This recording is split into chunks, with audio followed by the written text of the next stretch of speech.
Essa é Neiva Guedes, criadora de um instituto que protege arara azul no Pantanal, no Mato Grosso do Sul. Então, let's go, sejam bem-vindos. Só que essa jornada começou por um motivo preocupante.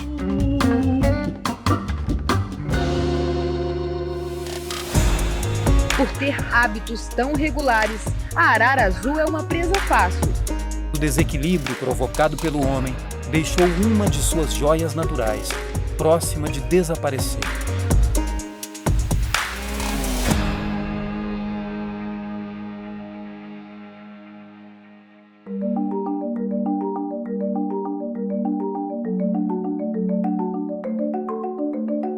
Comecei esse trabalho com as araras aqui no Pantanal depois que eu fiz um curso de conservação da natureza em novembro de 89, onde eu vi uma árvore com uns 30 araras azuis pousadas num galho seco, e nesse curso o professor falou que elas estavam ameaçadas de extinção. Nos anos 80, milhares de araras azuis foram caçadas pelo tráfico de animais e transformadas em bichos de estimação. A polícia e os ambientalistas deram conta de acabar com o tráfico, mas o estrago estava feito. E ainda tinha uma outra dificuldade.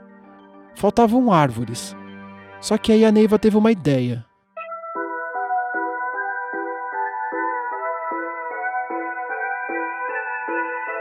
Os caras, antigamente, quando eu comecei o projeto, estava no final do ciclo dessas caças. Eles vinham principalmente de fora do Pantanal e traziam uma arara mansa, passavam uma cola que a gente chama de visgo nos galhos secos, colocava essa arara mansa. Como a arara vive em comunidade, então uma arara grita, as outras vêm ver o que é. E aí pousam, ficam presas, e aí eles coletavam e levavam embora de avião, centenas.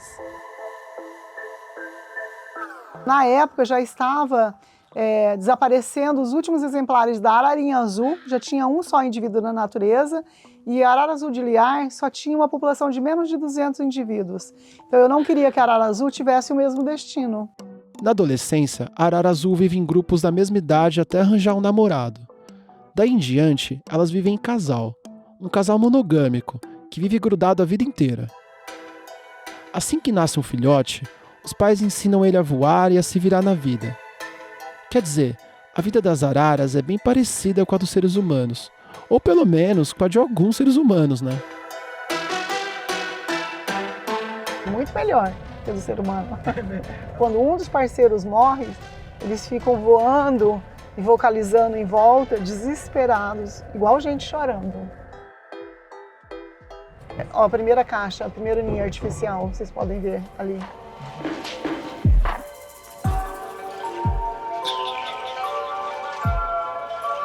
Isso aqui é um exemplo, ó, de um ninho natural, um dos ninhos que a gente colocou na fazenda. Então aqui é uma área de pasto, onde tem árvores isoladas, e aí a gente coloca essas caixas, porque nem todas as árvores no Pantanal têm o miolo mole, que não dá então para as araras fazerem um ninho. Então a gente coloca a caixa, que elas acabam ocupando e dando muito certo. E com isso a gente consegue aumentar a reprodução delas. E aquela cinta metálica que você vê no entorno da árvore é para poder evitar a predação de irara, jaguatirica, alguns mamíferos arborícolas que sobem, que podem predar ovos ou filhotes. Então a disponibilidade não é muito grande. Tem ninhos, mas é pouco. Tem mais araras querendo se reproduzir do que ninhos disponíveis. Por isso que a gente inventou as caixas. Quando eu instalei um modelo desse aqui, ó, um tamanho desse, exatamente como este, as araras ocuparam uma semana depois, e aí a gente instalou em larga escala. A princípio, a ideia era simples. Se falta ninho, é só colocar mais ninho, certo? Mais ou menos. Eu não tinha um veículo próprio, então eu dependia de carona. Eu andei de carona com os pesquisadores, para cavalo, a pé, de trator, o meio que tivesse. Não só eu, mas os fazendeiros começam a me falar e eu começo a encontrar também araras em áreas onde elas não mais ocorriam. Vamos lá então, gente? Vamos lá ver o filhote? Agora a gente vai passar uma fita para fazer uma ancoragem, para amarrar a corda de um lado, vai ficar preso, e o David vai subir por essa daqui. As araras têm uma comunicação específica com os pais. Esse filhote sabe quem é os pais dele e os pais sabem quem é o filhote. Então, se vier outras araras aqui vocalizando, ele não vai responder para outro casal, só para os pais dele.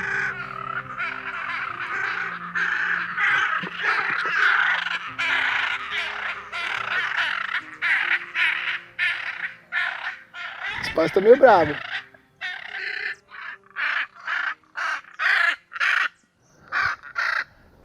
Que lindeza, David!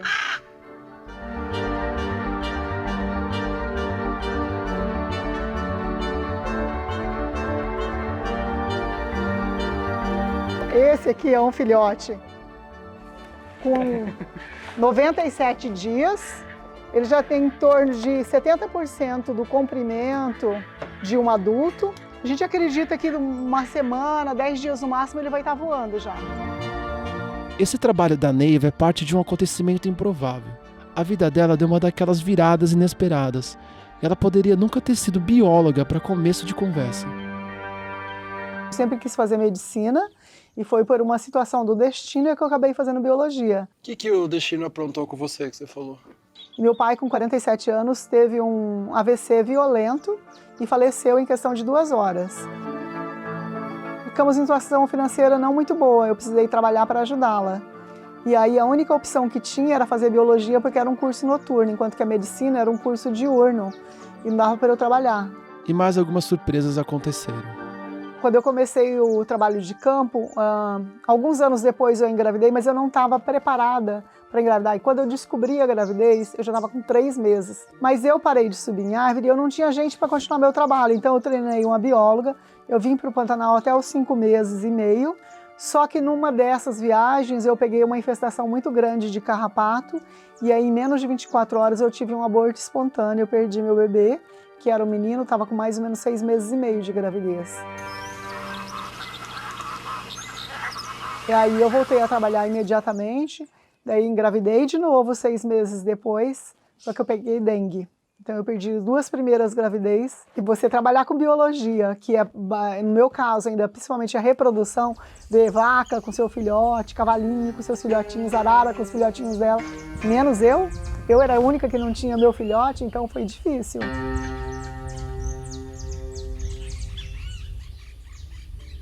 Agora a gente vai devolver ele para o ninho e deixar ele lá com os pais. E aí ele vai provavelmente descansar, porque acabou de comer, tá com o papão cheio, tá bonitão. Até com 3 anos depois dessa segunda perda que eu tive minha filha, que hoje tem 20 anos. Das dificuldades que você enfrenta, eu acho que isso te fortalece muito. Eu gosto de pensar no presente. Hoje eu já me sinto realizada também como mãe, porque eu tenho minha filha que me realizou completamente.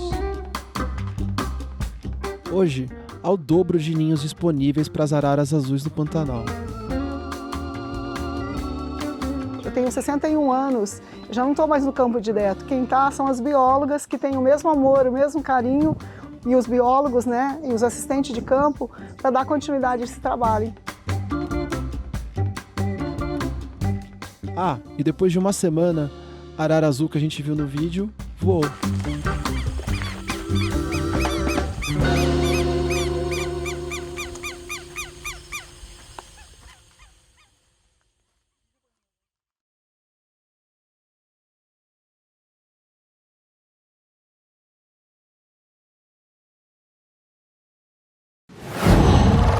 Qual